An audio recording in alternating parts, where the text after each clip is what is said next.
Lachlan, g'day and welcome to Bumper. How you going? Good morning to you. Yep, good morning to you. Now we're here at Motor Classica. We've got your Aston Martin 1981. Can you tell me a little bit about it? Yes, this is an Aston Martin Oscar India V8. A lot of people think Oscar India means something very important. It actually only means October issue, so it's. Okay. But it's a fairly rare car. Astons were never high production. They only built 40 of these cars in 1981, and I think, if I'm right, about 290 over the total production run of many years. And I think this is only one of two in Australia. I believe there's one in Western Australia. How long have you actually had the car? Did you buy it brand new? No, I didn't. I had been looking for one for years. In fact, when I was with March, we used to do a lot of unofficial testing for Astons who were near us. So I used to get to drive pretty well anything they had, which was great fun. Good. And Julia and I were looking for a car that we could tour in, and this is a little bit bigger than these gorgeous DB5s and DB6s. Yeah. And the chap who owned it was a very, very rich dentist. I think a lot of dentists make a lot of money. And he had... And cause a lot of people a lot of pain too. I'm sure. And he had seen the film The Living Daylights. Yep. And said, oh, I want my car to look like the car in the film.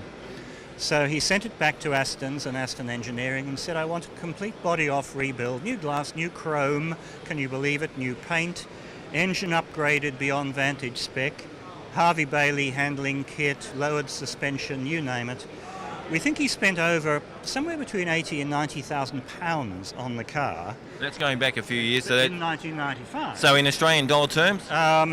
Probably about 300,000 in those days. So. Yep.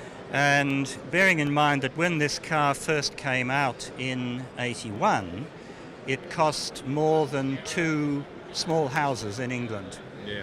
So they were never cheap. No. But when the car came back, he said, oh, I've changed my mind. I want a different model. So my friends in motorsport got in touch with me and said, Lachlan, I think you better come and look at this car. Yeah. It's the only car I've walked around and said deal. Straight away? Straight away. Now, why was that? I think there's something about the classic line, the fact that all the upgrading work had been done at the very highest motor racing standards. These are fairly unforgiving cars, Yeah. and the engines are difficult to work on.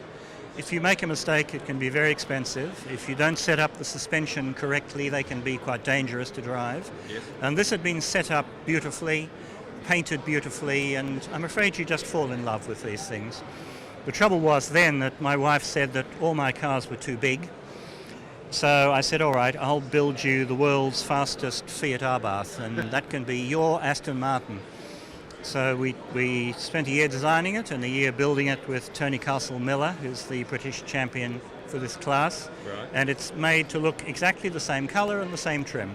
So mother and baby. Yeah, mother and baby. Well, you've done well, and being able the ability to actually do that for your wife is fantastic as well. Well, luckily I had still access to a lot of my former motor racing colleagues, because it wouldn't have been very easy otherwise. Now, I believe you do get this car out on the road, don't you? Oh, indeed. We drive it, and we've driven it all around in Europe. Yes. And I love these Concours cars, but this is not a Concours car. This is a car that gets driven and used. And they really need to be used. They're designed for that. You've got to get everything flowing in the car, don't you? Exactly. Yeah. All right, Lachlan, well, I want to say thank you very much for being on Bumper to Bumper. Enjoy the rest of your time at Motor Classica. Thank you very much indeed. It's a great pleasure. Thank you. Bumper to bumper, we love them old cars.